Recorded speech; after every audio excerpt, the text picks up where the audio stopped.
Everyone, wish you a very happy birthday my दर्शुली. आज माझ्या लेखाचा वाढदिवस आहे. बरं, आम्ही मस्कतला गेलेलो आणि वाटलं नव्हतं एवढं सुखद धक्कादायक असं सरप्राईज असेल. ह्या सगळ्या आपल्या मराठीच फॅमिली ज्या ओमानमध्ये आहे. जस्ट आत्ता ओळख झाली सगळ्यांची.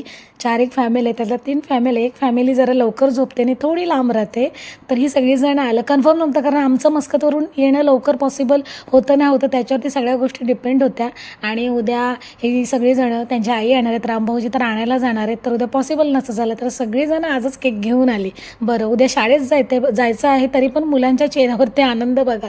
सगळ्यांपेक्षा जास्त आनंद हा दर्शला झाला कारण ज्याचा वाढदिवस असतो आणि त्याला कोणी असं सरप्राईज दिलं की त्याच्यानंतर खूप खुश होतात. दर्शच्या तोंडामध्ये एवढा केक तरी ठुसलेला होता की त्याच्याने आ पण होत नव्हता. तरी पण तो आ करतो. मी म्हटलं तोंडाला संपव नाही तर मग घास बसल्यासारखं होईल.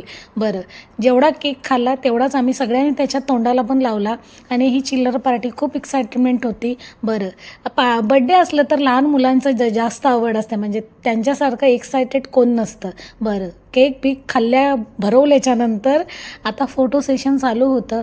तर म्हटलं चला पहिला आमचा फोटो घेऊया आणि मग सगळ्या बच्चा पार्टीला बसवली आणि एक फोटो घेतला. त्याचबरोबर सगळ्यांनी प्रत्येकाने एक असा फोटो घेतला.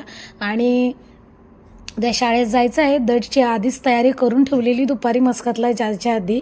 आणि बरोबर केकचं सरप्राईज भेटलं, त्याचबरोबर गिफ्टचं पण सरप्राईज भेटलं.